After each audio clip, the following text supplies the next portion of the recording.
Hey everybody, welcome to Screenweens, the show, the podcast, the moment. The only one. I am your host, London. I am Thomas. And today we're going to be talking about Texas Chainsaw Massacre 2 through 4. Yeah, we covered the first one in the remake a long time ago. Yeah. It wasn't that long ago, but it feels like in the grand scheme of things, oh god, TikTok's open on my phone. Whoa, whoa. But yes, we decided to cover the rest of what I like to call the core four. Because when I was growing up, there was only 4 Texas Chainsaw movies, and then eventually they made a couple more. And then they made a few more. When you were growing up, wasn't the remake in like fucking 2003? You were 6. I had already seen the core 4 by that point and was familiar with them. You'd already seen it when you were 6? Dude, Thomas, you're fucked. My parents just kind of let me watch. I was thinking about that this morning. I'm like, I didn't see a lot of rated R movies until I was like 15, which I think was too late. I'm like, okay. Yeah. But then I think about Thomas. I'm like, Thomas was just watching like just crazy shit when he was like 4. Yeah, I don't know what age it started, but as long as I can remember, horror movies. So, we watched it, I guess 2 years ago. Screamweens 2 years ago. Yeah. But have you watched anything else this week? Yeah, I watched, I watched the new Halloween trilogy. I watched all 3 of them yesterday. How did Kills go the second time around? Kills, I liked it less than the first time I saw it. Okay. I think it's a little bit of a saggy tummy in the trilogy. Middle movie syndrome a lot. But it's really weird because now it doesn't really feel that much like movie. Because, like, the third one kind of goes in a really different direction. So it's like, it's really weird now.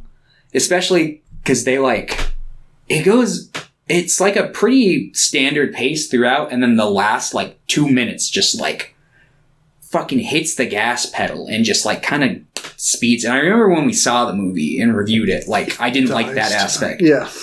I didn't like that back then either. But, yeah, it was just, it was okay. It was okay. It wasn't bad. It wasn't like great. Mm-hmm. But it was still a decent, one of the better Halloween sequels. So. But yes. And then I watched the new one, which we talked briefly about. You don't know how you feel. Yeah, it's going to take me a while to process that one. I'm leaning towards not really caring for it that much. I'm not saying it's like a bad movie or anything. It just wasn't what I wanted from it. But probably a couple years down the line, I might come around to it. I mean, I'm not necessarily opposed to the main killer not being in it. It just feels weird with it being like a trilogy building up to that point. No, I get it. I think that's why I probably liked it. So I ended up really enjoying it. Mm-hmm. It's my second favorite, but that's not saying a ton. I barely like any of them outside of the first. And I guess the third, but that's also a very big departure. Mm-hmm. But I think it's the only one that really, really nails like the themes it seems it wants to go for in that trilogy. Mm-hmm. I think it does it really well.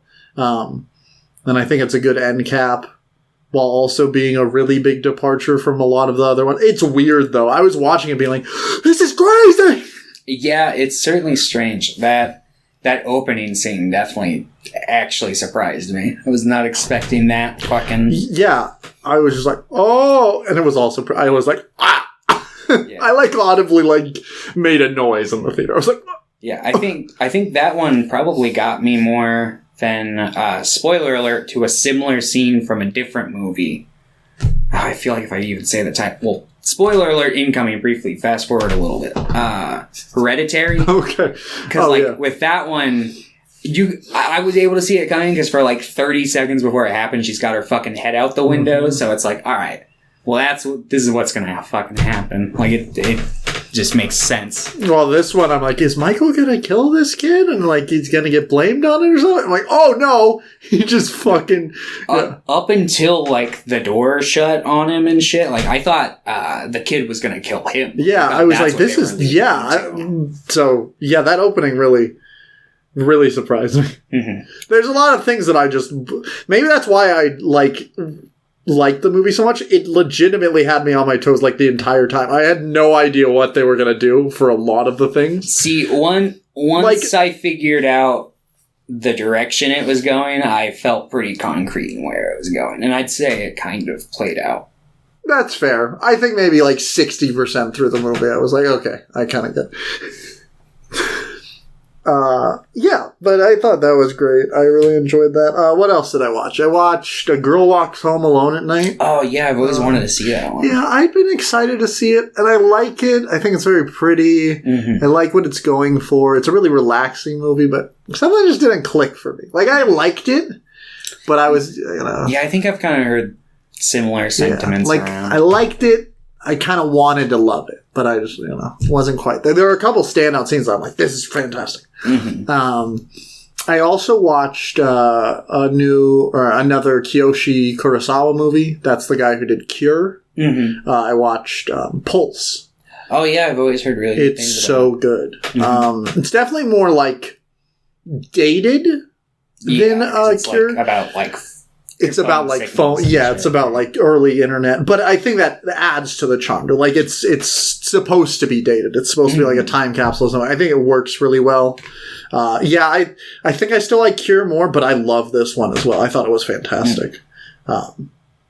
Really deeply sad.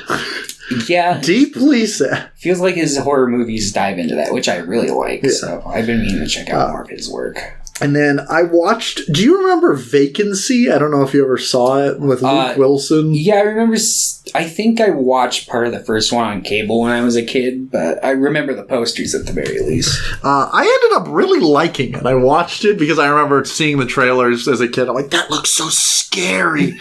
It wasn't like super scary, but it was fun. It was a fun movie. I like kind of actually... is a good watch around like Texas Chainsaw Massacre because it's like both about like rural towns and like doing a bunch to like kind of make money or survive pretty much. Luke Wilson's great. I wish he was in more horror. Like he was fun. I like Kate Beckinsale in it. Yeah, but the whole like aesthetic of it's really grimy and gross. It was just fun. It kind of devolved into more like an action like slasher by the end of it, but it was still fun. I ended up like really enjoying. Yeah, and the characters were decently smart too. I watched The Adventures of Ichabod and Mr. Toad. Which is that old Disney movie that's a packaging of just like 2 shorts. Yeah, that's the one that's like the classic animation, right? Yeah, it's ass. Yeah, I don't think I've ever seen the Mr. Toad half of that, but I know I've seen the Sleepy Hollow one. The Sleepy Hollow one I thought was pretty bad, but like at least there were some characters that I liked and had some fun songs. Mm-hmm. The Mr. Toad one is just like so fucking bad. You know what? I don't know if I would probably not like it as much today, especially considering the lead star. But I remember really liking Tim Burton's fucking Sleepy Hollow. Me too. I remember really liking it, and I'm like, I don't really want to watch it. I rewatched the first Texas Chainsaw Massacre. Mm-hmm. Felt pretty much the exact same. I was like, maybe it'll click for me more, but I liked it. And I think the last, 5 minutes are incredible. Yeah, once you get to that final, dinner sequence and it just devolves into chaos, that's when she's, running around the truck and the guy's like, whoa! My issue with that movie is it's, 80% just Franklin complaining about things. Yeah. And it's just like... Yeah. And then we finished She-Hulk. It was fine. I think it's funny. I think it looks terrible. Mm-hmm. And it was fine. Mm-hmm. Yeah, sounds Which is right. About how I feel about most of the MCU these days. And then we finished the second arc of Andor, 4 through 6. So fucking good. Episode 6 is so fucking good. Yeah. And that one, had adrenaline pumping through me. There were so many things that just came out of left field that I was like, what the fuck? Oh, damn. I'm like, they do that in a Star Wars show? Okay. Yeah, I thoroughly am enjoying that. We are one episode behind on Rings of Power. The season finale's out. We might watch it tonight. I've seen people claiming it's the best online. It's so poorly paced and structured. I think maybe re-editing it, you might get something good, but it's like the structuring makes it so like annoying to watch. Yeah. And there's just too many like plots that don't really have relevancy to each other, but still have like so much screen time. Mm-hmm. Maybe if you cut it down and restructure it, I think it could be great, but and then we watched Nathan Fielder's new show, The Rehearsal. Yeah, I think you were talking a little bit about that last time. Yeah, I think we might have watched the first time, but we finished it. Yeah, it's really good. Yeah. Really good. Doesn't surprise me. That man's funny. I think that's mostly what I watched. Okay. I forgot to mention, I watched From Beyond on Friday night as well. Oh yeah, I saw you watch From Beyond. Mm-hmm. It's a good movie. It is a good movie. Did you like it? How did the third, did it feel a little better knowing it was going in? Because I know you had issues with that the first time. No, I'd say I have even more issues with the pacing the second time around. It's a lot of just them kind of sitting around the house. It's not quite as like what I like from Stuart Gordon's typical work, where it just spirals once it starts. It's more of like, you'll have a little fucking crazy moment that it'll stop and it'll build up for a little bit and then it'll be another crazy moment. It kind of does that a few times. So I think the pacing on that one's a little weird, but I still fucking love it. It's still just a fucking weird ass fucking great horror movie. So still leagues and bounds better than Hellraiser. That's for fucking sure. I wish we got 11 from. Actually, no, I don't. But no, I mean, they would have probably at the fucking Resonator, and you know where those sequels eventually would have ended up, especially if it's under the Empire Full Moon banner. Yeah. Hey, it's not too late though. We might get 11 of those because. There's 3, I think. Or there's a third one coming out. Okay, I was going to say. Because it's like the Resonator fused with Reanimator. Yeah, like they're doing like a fucking... like Herbert West shows up at the end of Resonator or whatever. Like a Riverdale-esque fucking... Which, I'm like, okay, whatever. Shit. If only... I mean, I don't even like Riverdale, but if only it were as well executed as those shows, it might be watchable. But... I'll watch the second, third Resonator eventually. I watched the first one and was... Pretty rough. Rough. Was not impressed. Maybe, the guy who's playing Herbert West, I'm like, he looks okay, I guess. Yeah, so maybe he'd be good. Looks like a Jeffrey Combs impersonation, but I mean... Does anyone really want anything else at this point? But, yeah, so... Fucking, do we have any questions from the one and the only? Let me check. Oh. Yes. Oh, thank God. What? I recently watched an episode of Always Sunny where Mac finds out they're not actually Irish. This devastated them. How do you feel about people carrying on the traditions of cultures they have no actual ancestors from, but were raised thinking they did? I love these movie related. I mean, at least this is related to a show. Yeah. We are the first and foremost highest ranking of people that should be talking about this. Yeah. Well, as someone who is Irish. Yeah. Me too. Yeah. There we go. Yeah. I mean, when it comes to Irish culture, I really don't think anyone gives a shit. But obviously, I don't think that would fly with all cultures, so... I mean, also, the idea that, like, if you're being raised by, like, people that think they're this culture and, like, you should know what is and isn't, like, respectful, and you shouldn't have, like, you should know what is cultural appropriation, what's, like, a better understanding at the very least. Possibly, although there are those people who just kind of do things and go, like, oh, yeah, I think this is part of, like, people who just excessively drink and go, it's the Irish in me. It's just like, well... I'm an alcohol! It's just like, well, I don't know if you're necessarily... celebrating your culture correctly, but maybe you are. I don't fucking know. As someone who is Irish, I know shit about the Irish because I was born and raised here in America. That means you're 100% American. Yeah. Oh, God. I mean, being like performing and being a part of a culture, I think is fine as long as you're being respectful and actually like putting in the work and not just drinking excessively and using something as like an excuse. I had family that did that too. It was really funny. And I'd be like, you can just say you're an alcoholic. I was an alcoholic. You could just say that. Yeah. Question 2. What about when a person adopts a culture like Sully did in Avatar? Is this problematic? That's the example. Jake Sully, he puts in the work. Yeah, and it seems like he was generally accepted by everyone. Yeah. So he put in the work. He did like all of the rituals to become one of them. Like, that's fine, you know? He put in that work. Yeah. So it's fine. Sure. Question 3. I can't sleep, so I'm writing in these questions. Please sing me a song to help me sleep. I'll leave it to you. Okay. It's Halloween. Should I sing like a spooky song? Yeah. The itsy bitsy spider crawled up the water spout. Down came the blood and washed the spider out. It's the Halloween theme. Oh, that's scary. Yeah. I lost where I was. It's a Green Goblin song. Yeah. He sings to Spider-Man at the end of Spider-Man 1. I think he's probably asleep by now. Yeah. If you really can't sleep, watch a David Lynch movie. Yeah. Or call David Lynch up and he can sing you a song. Yeah, he'll sing you a song. He probably would if he actually managed to get a hold of him. But yeah, there you go. Yeah.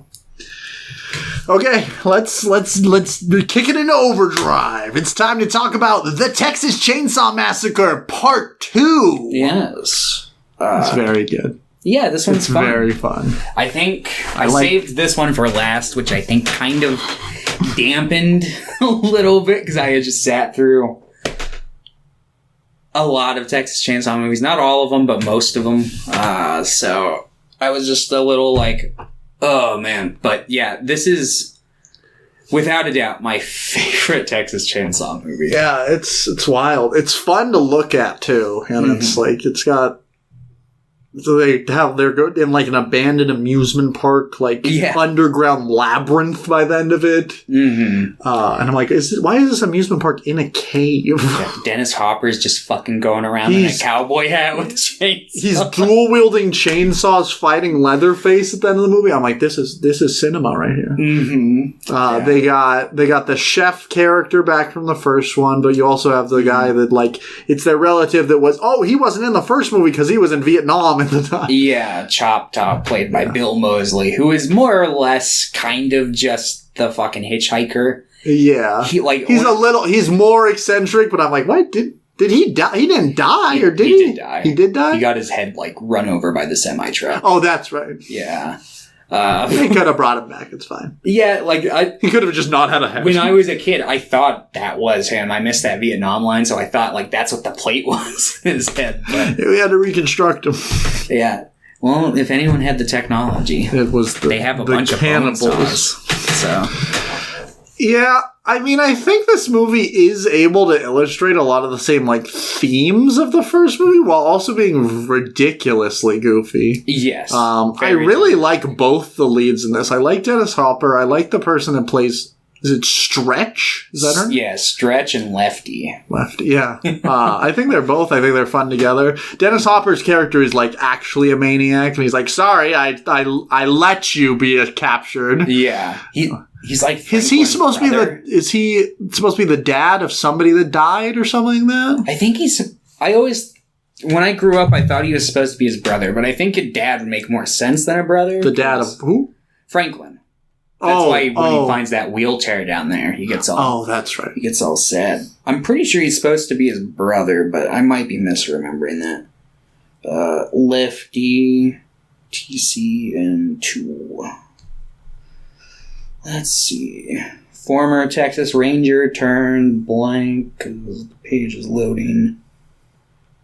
Okay, I guess Sally and Franklin are his niece and nephew, so he's their uncle. Oh, that's right. Okay. Yeah, I know they briefly say at the beginning, but it's like one line. I'm like, I remember they said they were related to someone. Yeah. Yeah, but I think he's great. We haven't watched a ton of stuff with Dennis Hopper. I think we watched Blue Velvet. Yeah, I think Blue Velvet's... Maybe that's the only thing that we've covered on the podcast. But I don't think I've seen most things with him in it. Yeah, I've seen quite a few Dennis Hopper fucking roles over the years. Between, like, Waterworld and Super Mario Brothers, the movie. I've seen Waterworld. We'll watch another one when the new Mario movie comes to streaming. We'll do a double feature. Get the Dennis Hopper. I know he's in Mario. Rumblefish, which is a very good Coppola movie. He's in Land of the Dead. He is. He plays like the main. That one's okay, right? Yeah, it's that one's like tangentially like related to the first three, right? Like more so than the other ones. Yeah, I mean it's as related to the first three as any of the first three are. So it's considered part of that timeline, even though it's not really a timeline. Like he's in Red Rock West as well. Oh, which is that Nick Cage movie I really like. Yeah. Fucking, I still need to watch that one. That one sounded good. I remember when you made that video on it, and I was like, "Oh fuck, I gotta watch that one." Man, I'm just so busy. There's so many ideas in my head for like videos. I want to do like 4 more like Nick Cage videos like that. Just never have the time. Yeah, I feel it. I have like 5 short films in my head that I'm like, I could do this in like 2 days. I just need the time. I was like, I don't have the time. Yeah, I need to read the last 2 arcs of Super. That way I can. I was planning on doing a Dragon Ball ranking tier list for the arcs, but 2 arcs from finishing Super, so I need to finish that. Or getting caught up with Super. But yes. And you forgot you need to finish your 31 days of Halloween or whatever. Yeah, 31 days of Halloween. The werewolf video. The 4-year-old project. We're going to finish it one day. I think it's like 30 years old at this point.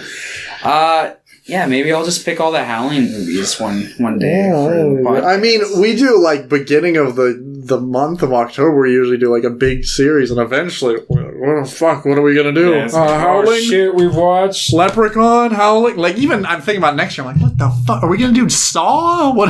Oh god, no. I hope not.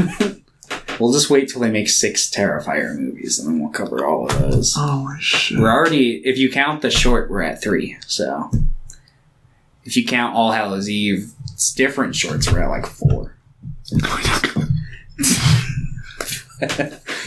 5 if you count the one with the aliens where he's painting at the end. Anyway, that one's, that's probably like the worst out of all of them, because it's just like minimal quality. Hey, fucking what the fuck? Texas Chainsaw 2. So the plot of this one is that fucking the cannibals are back and they killed some yuppies on a highway while they were calling into a radio show. So Dennis Hopper shows up because he's looking for revenge. He wants to find this family so he can kill them for what they did to his niece and nephew in the first movie. So he goes to this radio host to receive the call-in. Her name is Shifty.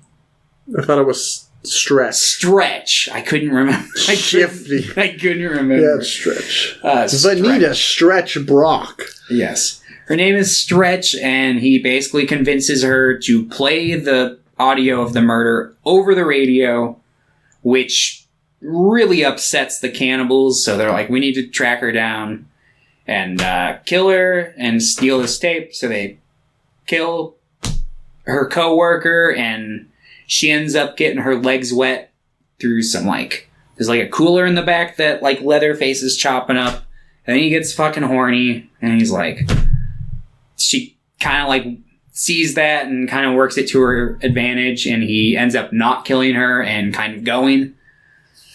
So her realizing that Lefty is late, which this part makes no fucking sense to me, because I'm assuming Lefty is probably down the street watching at this point, because he follows her to the place, and it's why does he follow her why doesn't he just follow them to the place? and leave her out of danger. Just be like, thank you for doing your job. Now I can go hunt them down. Instead, she's just left there thinking that the plan is solely on her lap, which I don't know why she even would fucking bother. But she decides to take the weight on her shoulders and follow the cannibals to this fucking rundown amusement park where she ends up falling down a trap door. And he's like, it's me, I'm here now. I'm sorry. I'm like, I let your friend just die. Yeah. Well, to be fair, he wasn't dead at that point. Yeah. He should have been, but he wasn't. He's secretly alive later after they strip off some of his flesh. And then make her wear his face. Mm-hmm. Yeah, so she ends up falling down this trap hole and she winds up like right where Leatherface is like, skinning her friend, and then he puts his face on her. Because he has a crush on her. Yeah, and he basically wants to, make her him, I guess. I don't fucking know. Something. But, then he ties her up and leaves, because the family's chaos, something's going on. They're like cooking or something. Getting Grandpa ready. Yeah, fucking Chop Top's going around with like this fucking corpse, and he's like, what's he keep saying? Nomland? It's like, I got an idea for an amusement park. Nomland! He just won't shut the fuck up about it. But Chop Top's probably might be the best part of this movie. Bill Moseley is fucking so fun to watch. He's so good at the opening with the two guys just like driving down, and they're like being attacked by them on the road. Mm-hmm. And he's just like, look, I have a funny little guy. And they shoot him, and they're like, we got him. And it's actually him just behind us, like, boo. Yeah, it's just plain Oingo Boingos, no one lives forever. It's such a great scene. I love that opening sequence. Yeah, this movie, the first movie is really, patient with its pacing, and this one's like, what if we put a brick on the accelerator? Yeah. Fucking, I know I give Tobe Hooper a lot of shit, but I'll give him credit here, because he basically Gremlins 2'd before Gremlins ever 2'd. I mean, he also made The Funhouse. Yeah, The Funhouse. What an iconic... Maybe I just need to watch more Tobe Hooper movies, because, the first one... I watched Poltergeist, I really like that, but, it might be more of a Spielberg movie, or at least he was there. And then I watched The Funhouse, which... is so bad. So maybe I just need to watch more of his movies, and I might find some... I want to watch Life Force. I've heard that one's okay. Yeah, Life Force is one that I tried watching a lot when I was a kid, but I would always end up fucking bored partway through it and turn it off. Same with Spontaneous Combustion, which has fucking Brad Dourif in it. But he's great. Yeah, I love Brad Dourif. So I think I need to give him a proper... Because I always call him a hack. I feel kind of bad about that because the guy's dead and he can't defend himself. But, so maybe I'll... I mean, this movie's good. And I think Texas Chainsaw 1's good. I don't think it's, great. I think Texas Chainsaw 1 has bits where it's good. That's fair. But, as a whole, I don't really like that movie. It's no Phantom Menace, but... No, definitely not.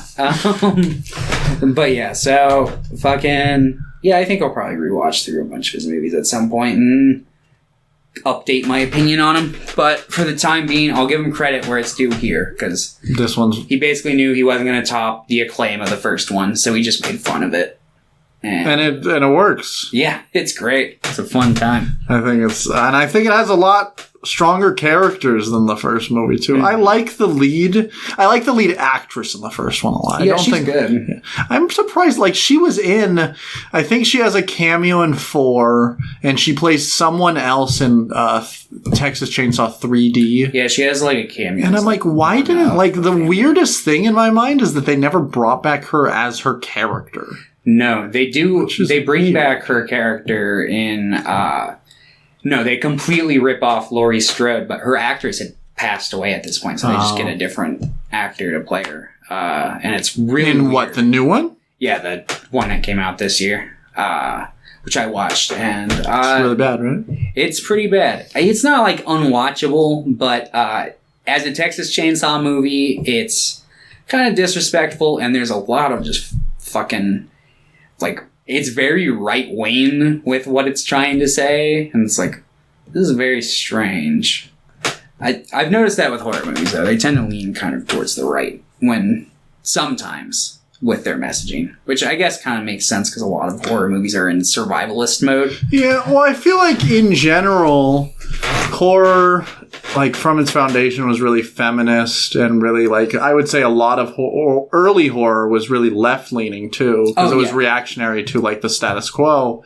But now I feel like a lot of modern horror, maybe not a lot, but some modern horror is now reacting to like early horror and trying to flip the script. And even if it's unintentional by like kind of making fun of those tropes or going after them in a like thematic way, you're kind of just leaning the other way. So even if it's unintentional, some of them will come off as like more right leaning than they mean to. Yeah. I haven't seen this new one, so I have no idea about this one. I was thinking about watching it, but I'm just like, oh, I'll probably watch it this week. I just wanted a week where I didn't watch. I watched pretty good movies this week.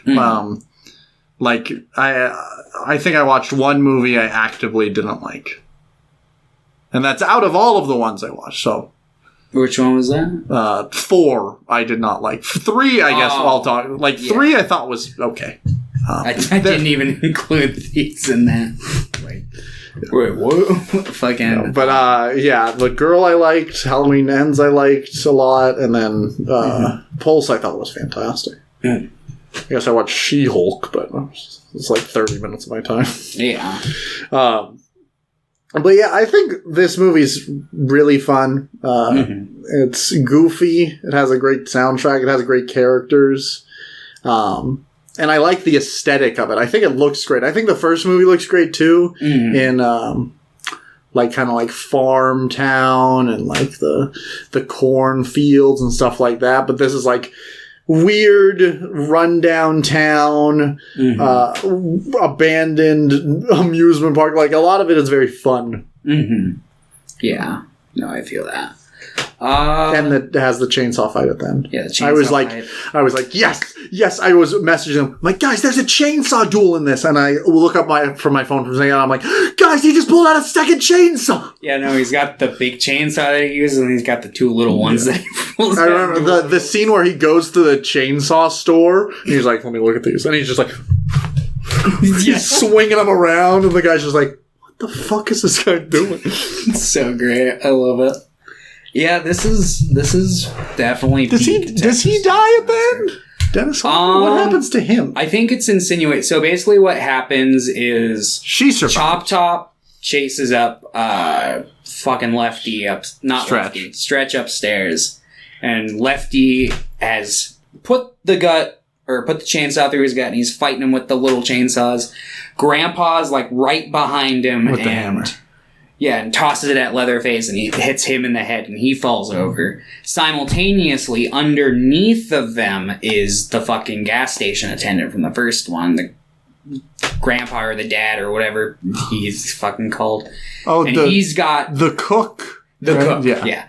And he's got fucking a grenade down there that he pulls out. But when fucking Leatherface falls, he like saws through the guy. And, like, saws through his head. It's, like, implied. You don't see it. But, like, the saw goes through the wood and you hear him go, like, oh! And then as Chop Top and Lefty are running up, you just see the explosion. And that's all you see from them. And then Chop Top, like, falls down. And then she...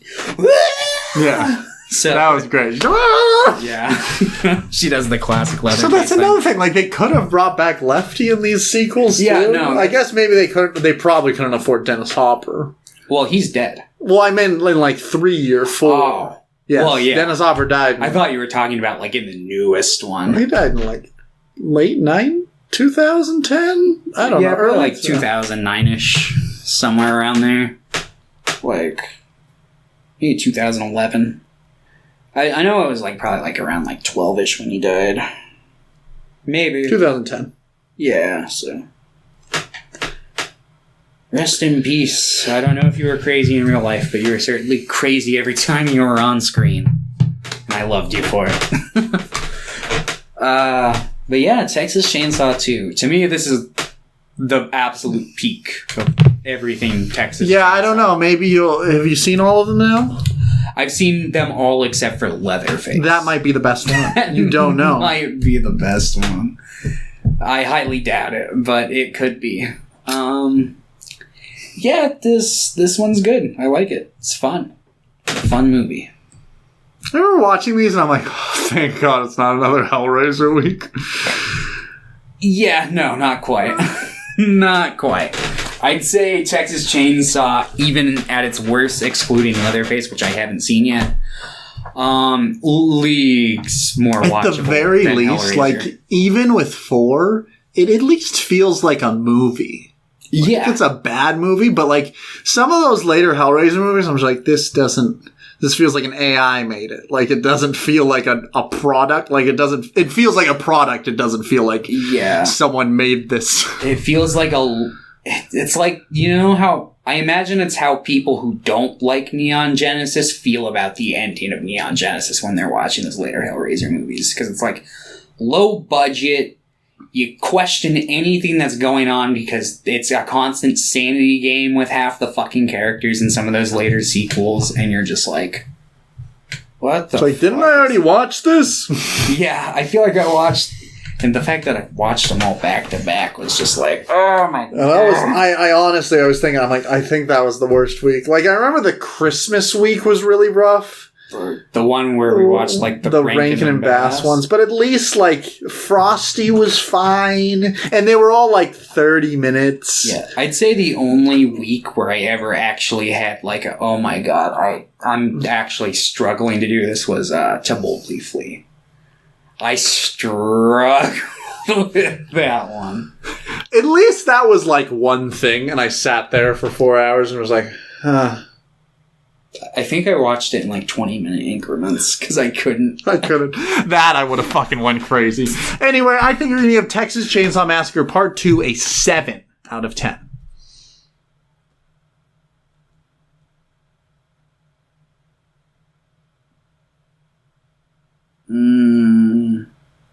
He duels with chainsaws. Yeah, okay. You convinced me. 7. He duels with chainsaws. It's like a 6 or a 7. I think it's closer to a fucking 6 than an 8, but I'll give it a 7. You'd probably give it like an 8. No, I'm at a 7 as well. Oh, okay. I thought the chainsaw thing would really elevate it for you. It almost did. But I was like, no, okay. Let's talk about Leatherface, Texas Chainsaw Massacre 3. The movie with the greatest trailer ever made. Oh, I didn't watch it. Oh, it's literally just like Leatherface with his back against a lake, and it's like some generic narrator going like, this summer, blah, blah, blah, greatest thing you ever seen. And like, the chainsaw just slowly rises out of the lake. You see like the Saw's family, and it like, it's like a weird hand with chains on it. It looks like very like fantasy, and it throws the chainsaw at Leatherface. He catches it with one hand and lightning strikes it. It's like the coolest. So it's better than the movie. Yeah. Without a doubt. I will say, I thought this movie was okay. I think story's kind of boring and it looks terrible. It's so dark, you can't see anything most of the time. Mm-hmm. But it's got, Ken Foree? Ken Foree and Viggo Mortensen. It's got Viggo Mortensen, and I think they're both pretty great in this movie. Yeah. I think they both elevated quite a bit for me. Yes. To the point that I'm just like, yeah, I didn't like the movie, but I'm like, I had a fine time with it. Especially because Viggo Mortensen really starts getting really wild by the end of it. The first bits, he's just like, oh, howdy, little lady. But then he's like, I'm Viggo Mortensen. Yeah. I'm gonna eat you. Very sexy in the beginning. As it goes along and he becomes more of a lunatic, I felt like I lost that. But when you I was like, when you first see him and he's got that like bandana around his neck, it's just like, oh. You know who's really sexy? Corey Cunningham from Halloween Ends. I don't. You don't get. I was like, this guy's hot as hell. Yeah, not my type. But yeah. What's it called? Yeah, I don't like this one. That's fair. I don't think I like this one, but I was like really dreading the 3 and 4. I'm like, this was fine. I've forgotten most of it. I think the characters are non-existent. Yeah, that's probably my biggest issue with, aside from Ken Foree and Viggo Mortensen. I have no investment. I'm trying to remember what even happens in this movie. So, literally, like, the first 20 minutes are them at, like, driving, and they get to a gas station where that fucking one guy peeps on her. Totally forgot. One of the main characters, Ryan. He's the guy. He's the guy that directs The Resonator. Wait, what? Ryan in this movie? That's William Butler, who's like one of the big directors right now at Full Moon. Ryan. Wait, is he the gas station guy? No, he's like one of the main. He's like the first guy you see that's driving with the glasses guy. Yeah, that's Ryan. Oh, he did Gingerbread Man 3, Baby Oopsie, which I've heard is good. Like for a Full Moon movie. Yeah. He did The Resonator and Beyond the Resonator, which apparently that new one is good. Like from people that I know that don't like The Resonator. I'll believe it when I see it. But yeah, he's also in Friday the 13th 7. Yeah, I was gonna say he looked familiar, like I had seen. He's also in Ghoulies 2 before. Is he the main guy in Ghoulies 2? No, Merle? What the fuck is Merle? I'm not familiar enough with Ghoulies 2. I'm not on a name basis with those characters. I'm not even on a name basis with. Oh, he's one of the like weird like bully guys who like are like messing around in the place, and then he's like being sawed, and he's like, help! The goalies are getting me. Yeah. Okay. So he's just like a minor character, but yeah, he's. I remember watching this, and I'm like, there he is. There's William Butler. So I know that name. It haunts my dreams. Yeah, I had not paid that much close attention. Fortunately, Full Moon movies, I know too much about Full Moon. I've been thinking about getting a Full Moon Features tattoo. Not really. I've been thinking about getting a Full Moon Features like shirt, but then I know most of the people that will recognize it. I don't want to talk to. Yeah, probably. Not necessarily, because I just don't.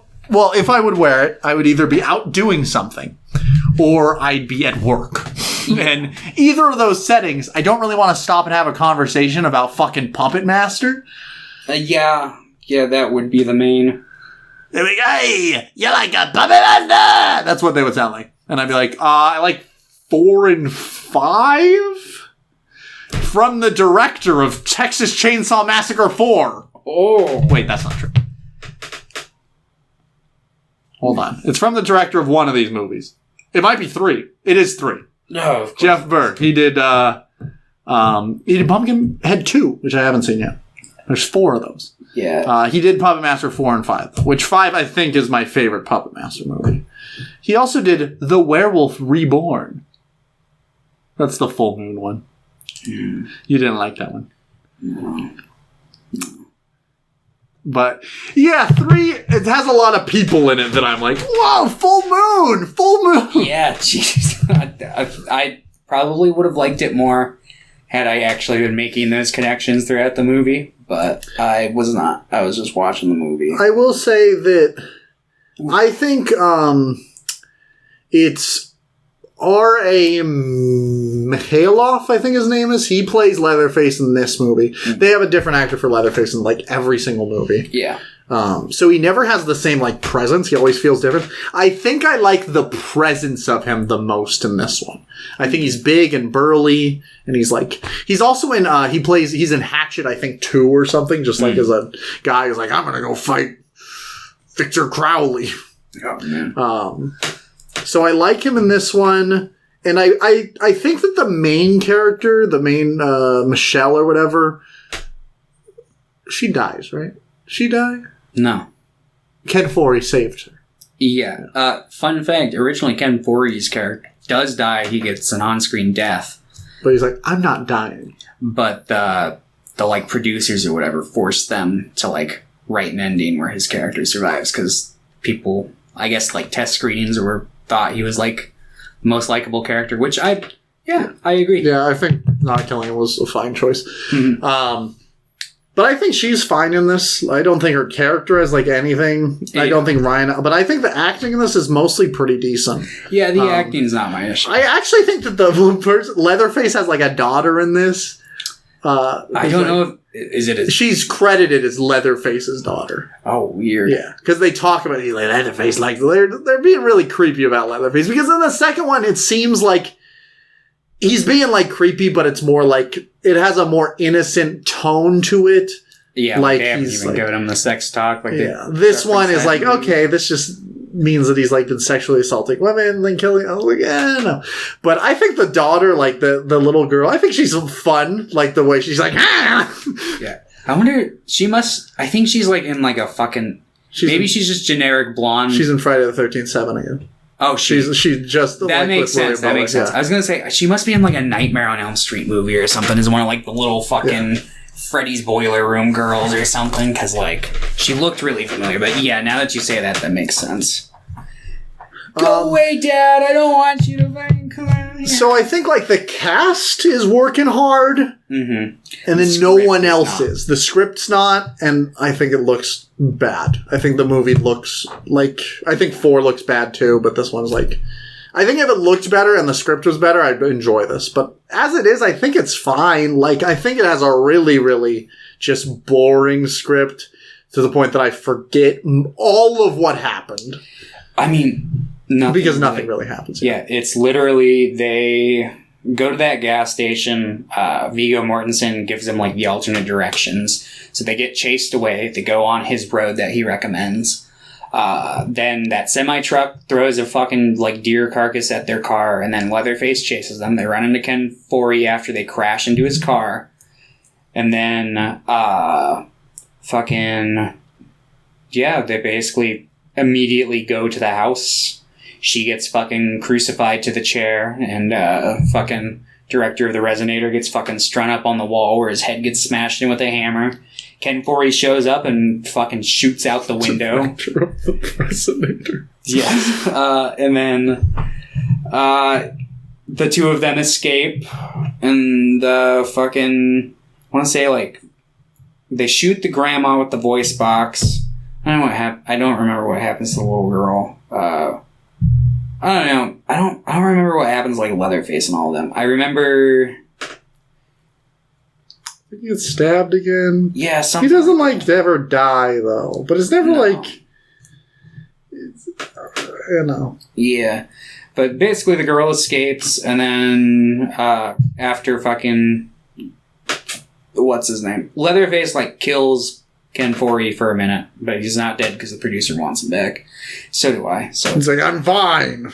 Yeah, so he just comes back with like a little fucking gash on his head later. But so she escapes, and then that gas station guy is like gonna fucking like kill her at the end. He's like, yeah, you've been trying to sleep with other men. It's me, your boyfriend. It's like, I've met you once. Yeah, and then Ken Foree like shows up, kills him, or hits him, or does something.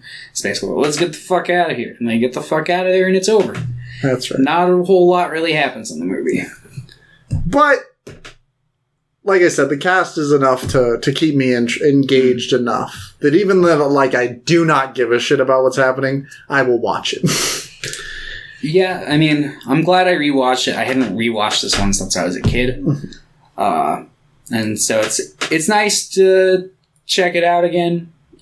But yeah, I think I can probably go another 20, 30 years without watching this one again.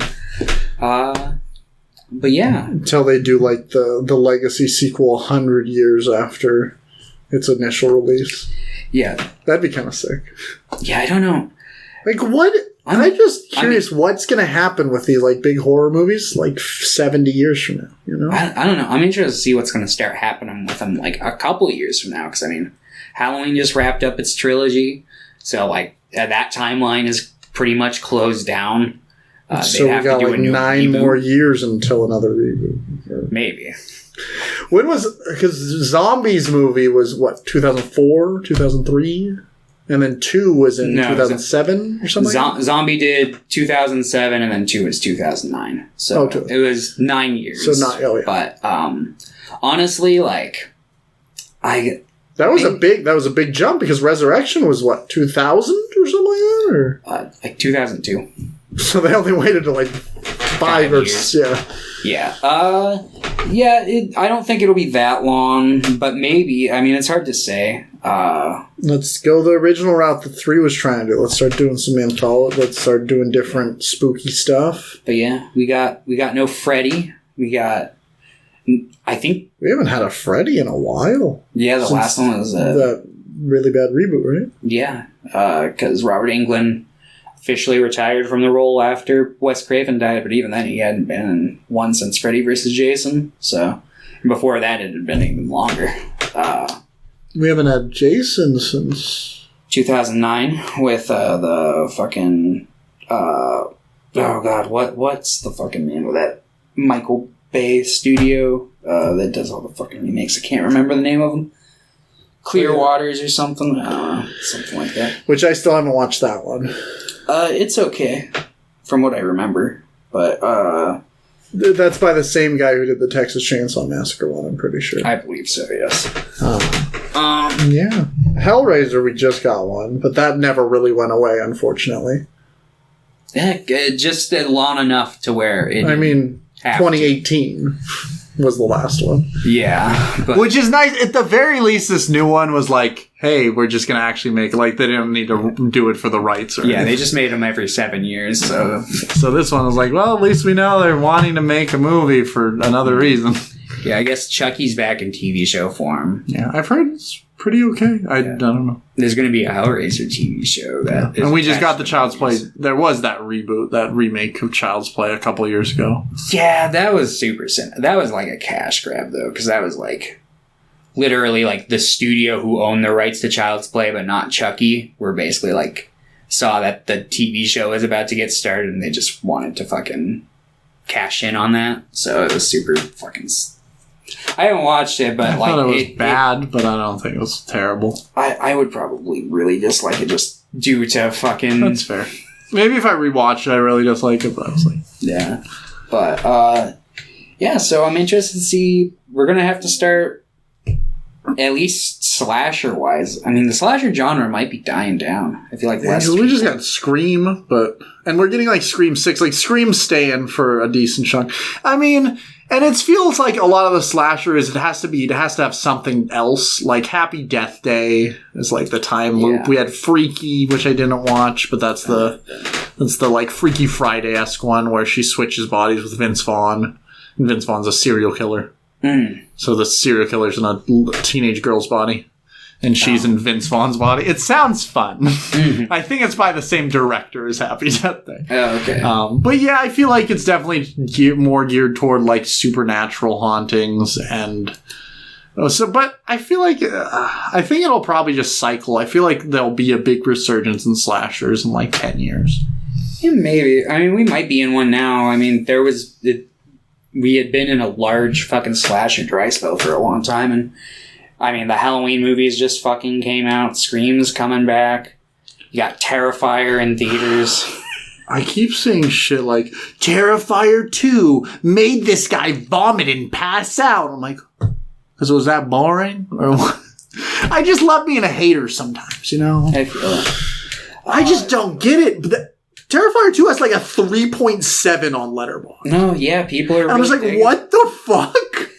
Like I said, I might be more open to enjoying that movie were it a fucking hour shorter. Well, that's what I like, but I'm just like, I don't understand how people they don't have a very big attention span for most things, but then Terrifier 2, they're like, yep, great movie. I'm like, it was so fucking boring. Yeah, I don't know. And I'm the one that sat down and watched a 7-hour black and white Hungarian movie. Yeah. So if I think Terrifier 2's boring, it's probably boring. Possibly. Or I'm a hater.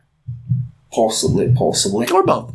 Anyway, Texas Chainsaw Massacre 3, you're going to give a 4 out of 10. Maybe a 3. 3. You're going to give it a 5 out of 10. A 5 out of 10. Yes. A 5. Yes. I'm watching some Monty Python also in my free time, so that's why you'll just see random British accents popping up into my fucking repertoire here. But all right, let's talk about Texas Chainsaw Massacre: The Next Generation, or also known as Return of the Texas Chainsaw Massacre. I guess I had never heard that before the other day. So. Let's check why. Thomas, talk about. Yeah, it's probably like a region thing, like probably the way it's like marketed somewhere else. But yeah, this one was made probably pretty shortly after the third one. But it sat on a shelf for a couple years because I don't think the producers had very much faith in it. I wonder why. But after they made this movie... Originally released as The Return of the Texas Chainsaw Massacre, but then all the subsequent releases were called The Next Generation. Okay. Must be cashing in on that fucking Star Trek fame at the time. Because, I mean, I guess Star Trek The Next Generation had been out for a while when this came out.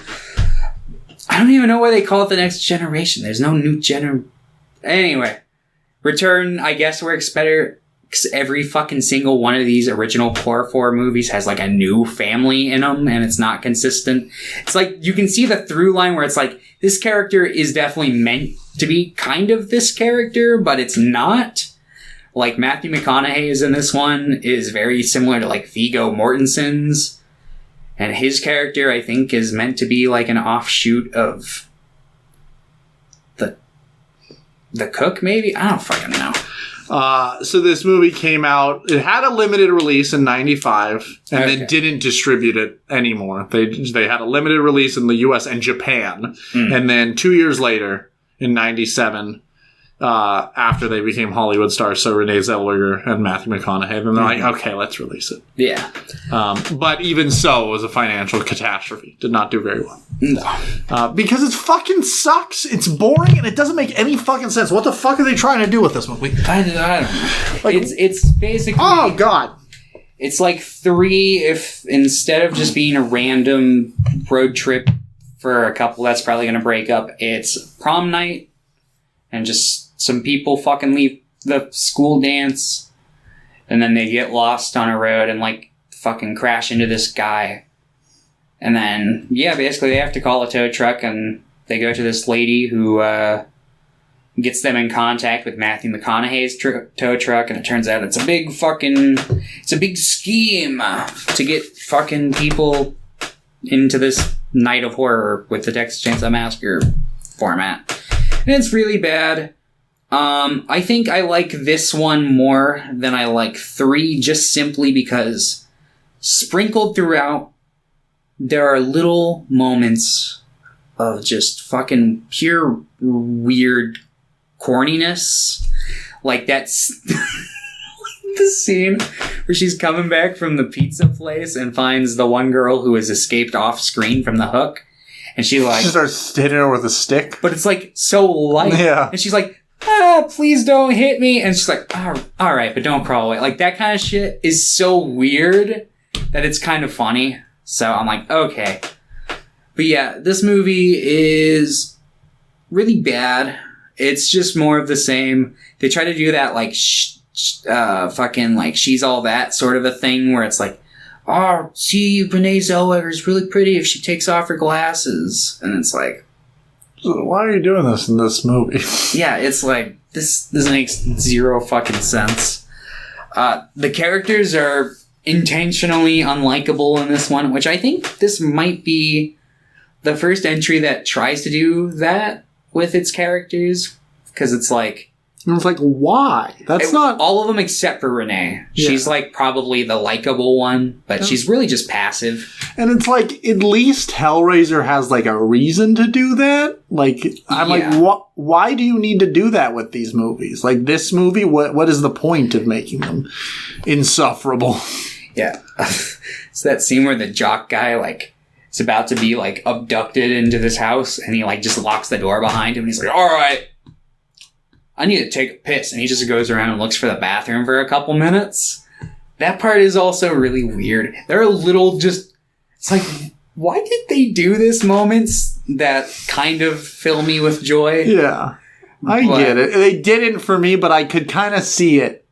I'm like, maybe in a better movie, I'd think this was really funny. Yeah. But even then, those moments are pretty far and few between in this, and it's I think maybe those moments they're like trying to replicate like something like Texas Chainsaw Massacre 2. Because I think 3 in general tries to be more of the tone of like 1 outside of it's more like a bombastic characters in it. Mm-hmm. While this one, I feel like is trying to go for a mesh of like 3 and 2. Which I'm like, why? Yeah, it's a weird choice, but I guess they were just trying to ride that. And I think this is from the director. The director, I think, was one of the writers on the original.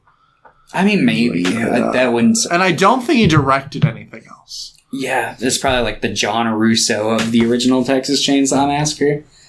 For those who don't know, John Russo is one of the producers of Night of the Living Dead, and he went on to make some of the worst Night of the Living Dead sequels, but he also produced one of the greatest in Return of the Living Dead. Yeah, he wrote 1 in this one, and he wrote a Tobe Hooper movie called Eaten Alive, which is about a crocodile. Or I think it's about a redneck who owns a hotel, and he feeds the bodies to the crocodiles.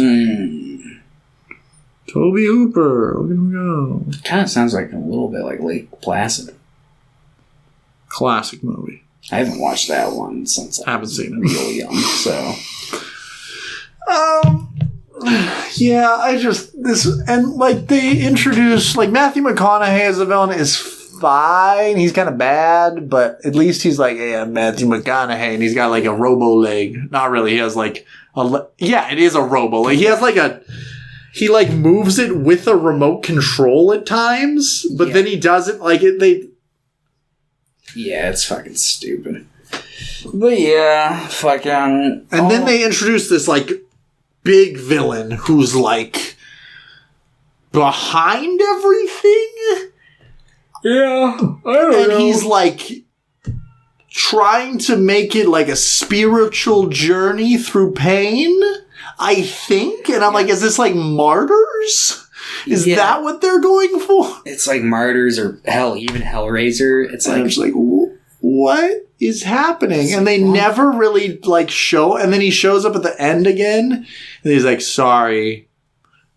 Yeah, he's just like, yeah, my bad. Whoops, let me get you out of here. And it's like, what the hell? What the fuck is happening? I love that just this random plane comes down and just fucking kills Matthew McConaughey's character just by like hitting him with... It was either the propeller or the wing, but...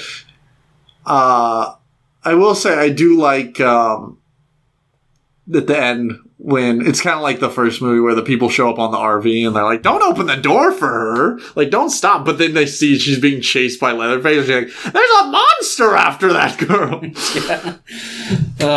And then suddenly Leatherface is just in a car again. I'm like, where the fuck did that car come from? Yeah, it just pops up out of nowhere. And he's in the back of it just whoa, doing his thing. But yeah, she ends up escaping and Leatherface ends up throwing a little hissy fit like he normally does and swings his chainsaw around. Well, he's gonna kill her, but then the limo shows up and Leatherface is really scared of him. Probably got government funding. I was like, yeah, because Matthew McConaughey's always like, the government. Yeah. Like, there's a really, like, they're trying to make him out to be like some sort of like a fucking like conspiracy mercenary theorist. Like, yeah. Yeah, and it's just like, not that I... Like, clearly we use fucking mercenaries. But we don't just use backwater people from fucking Texas, and certainly not in their location. Like, what does he do? Are they... was the movie trying to imply that this was a government job to kill these people? To, like, spread fear? I think that's... Like Hellraiser 10 did? Yeah, I honestly... That's dumb. Yeah. Yeah, it's just like... Because they could find much more effective means to do it. Yeah, no doubt. But... just a very strange movie. It is. Very bad. I really did not enjoy this one. No. Yeah. I think you will also give this a 3? Yeah. think that you're gonna give this like a 2. I'm going to give this a 2. Yeah. You're correct. All right, Thomas. I've been thinking, Oh man. and I've been talking to people that really liked Halloween Ends, and they told me that I might like Rob Zombie's Halloween 2. I had a feeling. So I'm going to be picking... I was almost going to pick his, House of the Thousand Corpses trilogy that he did. Yeah. But I think it's time to finish up the Halloween movie, so I think we're going to go with... I don't expect... I'm watching the theatrical cut for the first one, and I recommend you do the same, because I don't know if you're aware of it, the unrated cut has this just really gratuitous fucking rape scene in it that's like a key plot element of the movie. So... And it's not a key plot element of the first movie, or the theatrical cut? No, it's involved in how he escapes. Oh, okay. So he just escapes a different way in the theatrical cut, which I think is for the better. Okay. Sounds good. Yeah, I have a feeling I probably won't like the first one. But from what I know about the second one, I might enjoy it a lot, or I might hate it. It's one or the other. Yeah. And that's what I'm excited about. Either way. I mean, yeah, as I was watching Halloween Ends the entire time, I was thinking, I was just like, well, this is still better than Halloween 2, because it was clearly going for the Halloween 2 sort of thing. What? So, yeah. Do you hate both of the Rob Zombie ones? I'm not a fan of either of them. Okay. I don't think I've seen any Rob Zombie movie. I'm going to be watching The Munsters this week because I love The Munsters. That's fair. And maybe next week, or if I have time, I probably want to watch I've heard House of a Thousand Corpses is good, and I've heard the other two are okay. Yeah, from what I remember, I when I was a kid, I liked House of a Thousand Corpses and The Devil's Rejects. The Devil Makes Three, or whatever the fucking the third one's called. Three from Hell, I think. 3 from Hell, yeah. The Devil Makes Three is a band. Anyway, fucking... I haven't watched that one. I remember liking, particularly, not All... Why do I keep getting his shit mixed up with bands? I was gonna call it All American Rejects. What's the fucking middle one called? Is it the Devil's Rejects? Devil's Rejects.